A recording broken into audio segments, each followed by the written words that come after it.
ನೋಡಿ ಸರ್, ಈ ರಸ್ತೆಗೆ ಬಂದಿರುವಂಥ ಜಾಗ 2.25 ಎಕರೆ. ಹ್ಯಾಡ್ಲಿ ಗೇಟ್ ಕಡೆಯಿಂದ ಬಂದರೆ ಒಂದು 4 ಕಿಲೋಮೀಟ್ರ್ ಆಗುತ್ತಾ. ಮಳವಳ್ಳಿ ಕನಕಪುರ ಹೈವೇ ರೋಡಿಂದ ಒಳಗಡೆಗೆ, ತಾರ್ ರೋಡಿಂದ ಒಂದು 1/4 ಕಿಲೋಮೀಟ್ರ್ ಆಗುತ್ತೆ. ಲ್ಯಾಂಡ್ ಕಡೆ ತೋರಿಸ್ತೀನಿ. 2.25 ಎಕರೆ ಇದೆ ನೋಡಿ. ಸುತ್ತ ಪೆನ್ಷನ್ ಕಲ್ಲೆಲ್ಲ ಮಾಡಿದ್ದಾರೆ. ಜಾಗ ಮಾತ್ರ ಒಳ್ಳೆ ಹೈಟಲ್ಲಿ ಸೂಪರಾಗಿದೆ. ರೆಡ್ ಮಣ್ಣು. 2.25 ಎಕರೆ ಬಂದಿರುವಂಥ ಜಾಗ. ತಂತಿ ಹೇಳ್ದಿಲ್ಲ, ಸುತ್ತ ಪೆನ್ಷನ್ ಕಲ್ಲೆಲ್ಲ ನೆಟ್ಟಿದ್ದಾರೆ. ಎಲ್ಲ ಅಕ್ಕಪಕ್ಕದಲ್ಲೆಲ್ಲ ಸುತ್ತ ಫುಲ್ ಬೆಂಗಳೂರಿನವರೇ. ಜಾಗ ಮಾತ್ರ ಸೂಪರಾಗಿದೆ.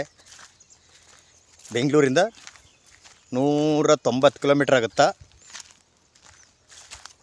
ಮಳವಳ್ಳಿಗೆ ಹೋಗಲೇಬೇಕಾಗಿಲ್ಲ. ಮಳವಳ್ಳಿಯಿಂದ 5 ಕಿಲೋಮೀಟ್ರ್ ಆಗುತ್ತಾ. ಫುಲ್ ಎಲ್ಲ ರೆಡ್ ಮಣ್ಣು. 2.25 ಎಕರೆ. ಇದು ಪರ್ಚೇಸ್ ಮಾಡಿರುವಂಥ ಜಾಗ. Legal document.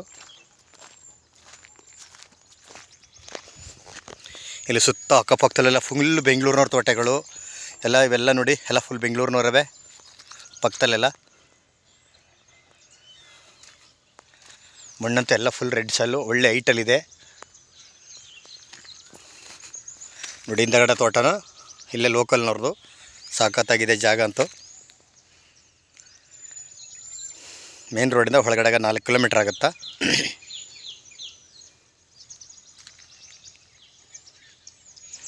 ಇವರು ಎಕರೆ 70 ಲಕ್ಷ ಹೇಳ್ತಿದ್ದಾರೆ. ಕೂತ್ಕೊಂಡ್ರೆ ಹೆಚ್ಚು ಕಮ್ಮಿ ನೆಗೋಷಿಯಬಲ್ ಆಗ್ಬೋದು. 2.25 ಎಕರೆ ಐತೆ.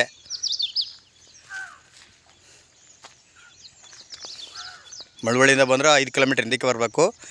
ಬೆಂಗಳೂರು ಕನಕಪುರ ಆ ರೋಡಿಂದ ಒಳಗಡೆಗೆ 4 ಕಿಲೋಮೀಟ್ರು. ತಾರ್ ರೋಡಿಂದ ಒಂದು 1/4 ಕಿಲೋಮೀಟ್ರು. ಒಂದು ಚೈನ್ ರಸ್ತೆ.